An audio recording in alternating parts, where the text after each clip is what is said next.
Oliver Twist by Charles Dickens. Oliver Twist is born in a workhouse in 1830s England. His mother, whose name no one knows, is found on the street and dies just after Oliver's birth.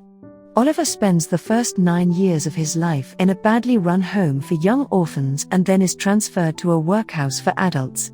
After the other boys bully Oliver into asking for more gruel at the end of a meal, Mr. Bumble, the parish beadle, offers £5 to anyone who will take the boy away from the workhouse.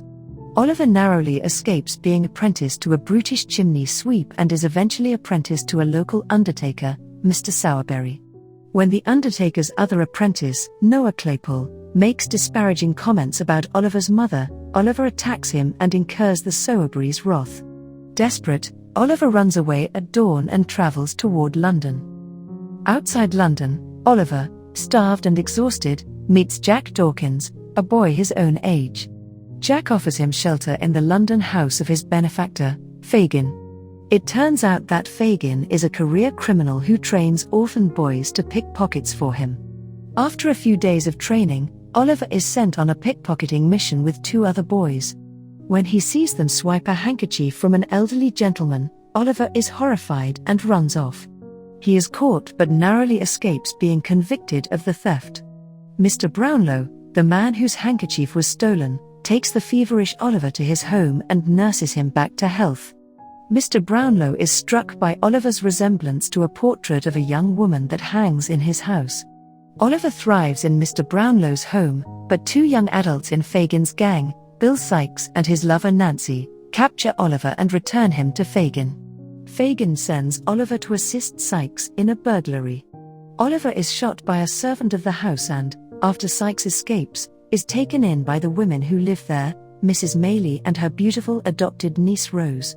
They grow fond of Oliver, and he spends an idyllic summer with them in the countryside. But Fagin and a mysterious man named Monks are set on recapturing Oliver. Meanwhile, it is revealed that Oliver's mother left behind a gold locket when she died. Monks obtains and destroys that locket.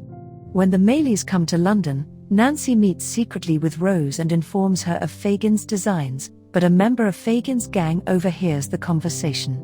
When word of Nancy's disclosure reaches Sykes, he brutally murders Nancy and flees London. Pursued by his guilty conscience and an angry mob, he inadvertently hangs himself while trying to escape. Mr. Brownlow, with whom the Maylies have reunited Oliver, confronts Monks and wrings the truth about Oliver's parentage from him. It is revealed that Monks is Oliver's half-brother. Their father, Mr. Leaford, was unhappily married to a wealthy woman and had an affair with Oliver's mother, Agnes Fleming. Monks has been pursuing Oliver all along in the hopes of ensuring that his half-brother is deprived of his share of the family inheritance. Mr. Brownlow forces Monks to sign over Oliver's share to Oliver. Moreover, it is discovered that Rose is Agnes's younger sister, hence Oliver's aunt. Fagin is hung for his crimes. Finally, Mr. Brownlow adopts Oliver, and they and the Maylies retire to a blissful existence in the countryside.